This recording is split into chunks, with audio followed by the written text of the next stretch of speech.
Master. You are live and alive with the Dallas Millionaire, aka Earl BlackPhone. You know what I'm saying? You know what edition this is, so we right back at it. And I am here live and alive with the Queen, BandaKa Bay B. Yeah, live and alive. And when I say brilliant, it is what it is. And everybody, you know, for what it's worth, if you hadn't recognized brilliance, well, brilliance is in the building. How you doing, baby? I'm good. You good. You always good. There's never been a time that I spoke to you and you wasn't good. Yeah. Where does that energy come from? Me. It's just you. Yeah, I love me. I woke up today. Yeah. So that's the best thing going. It's the best thing anybody got going. You know, if you don't wake up and So it's pretty ugly out there right now. For those that don't know, we had a previous conversation, and can we just jump right into it, baby? Yeah, let's go. Let's get into it. So it's ugly out there on the streets right now. Oh yes, You sitting here with me, and this is normally not where you are at nighttime. I'm happily taking this break because it's hot. I mean, these niggas is bringing out these minors. Right. I mean, since we're getting into it. You feel right. Me? Yeah, I want to talk about that. You know, these minors. I've been on the Blake lately. It's like 5 minors. You know, it's like I personally met a couple of these minors. I've actually approached a couple of these minors. Right. Like, you didn't say your age was 22, 19, 18. I started early in the game, so I know. Right. I know I was you, you know? Right. And I know mannerisms, and I know the character of a child and the character of an adult. So I've called out, you know, a lot of these girls right. recently, last week or so.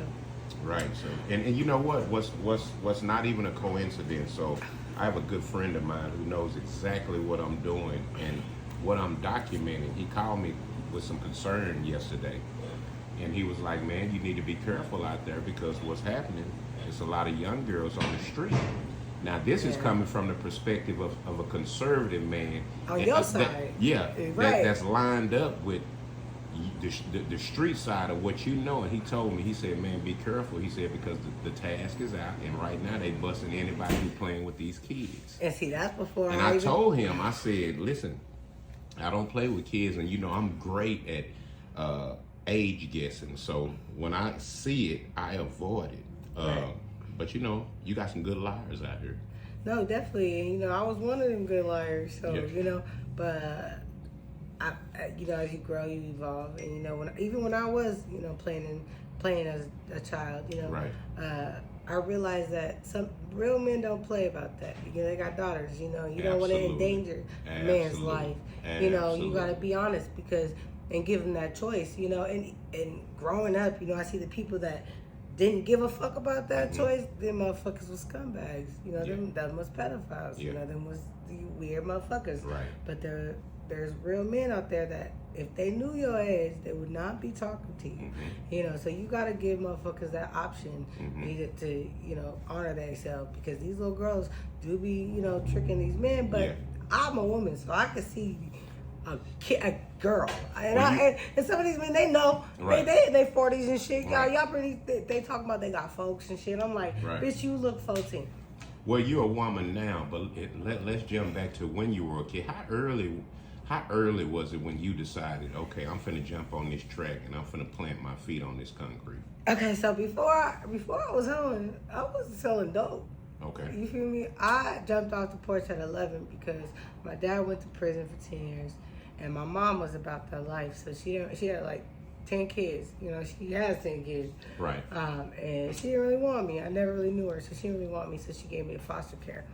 Back then, the foster care system, nobody wanted no little girl, teenage little brown skin girl. So my caseworker literally just let me go in the streets. Said, don't get in no trouble.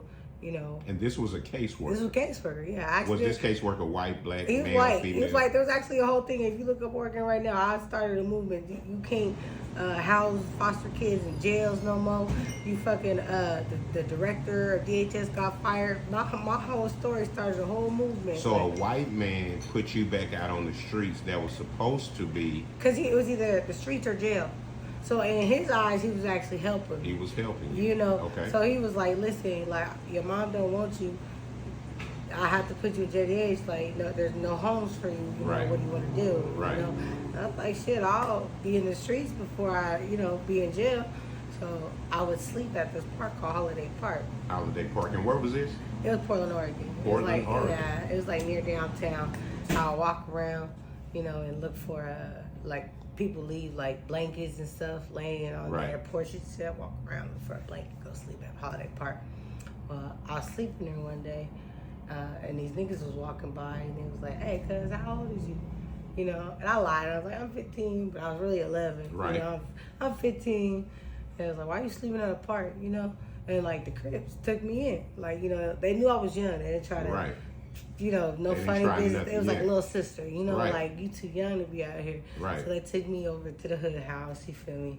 And later I learned one of them was my biological cousin. Wow. And so Did he know that? He didn't. not at that time. We Okay, didn't find this out for right, years. Right. But they took me in, and that's how I got associated with the Crips. And they basically looked out for me like little sister. So they put me on with dope and they take me downtown to the bricks, Right. And that's when we were selling, 50 bubs and 100 Right, bubs, right. and like cigarettes packed with dope, and like Mm. I was, you could get anything from a tweaker, with a little some Little finesse. phones, cars and shit.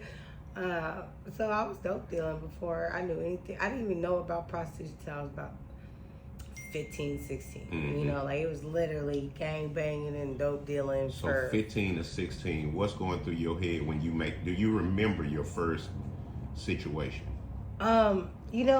It's hard to say do I remember because all my life men proposition me. Gotcha. Always. So when you say all your life, let's go back to your father. Yeah. Is there something you speaking about? I can't control the situation, so I have no remorse or no personal feeling about talking about what has happened to me. Okay. It happened. Okay. So my father, this fucked up too. Listen to this. My father, he touched me when I was about 9 years old.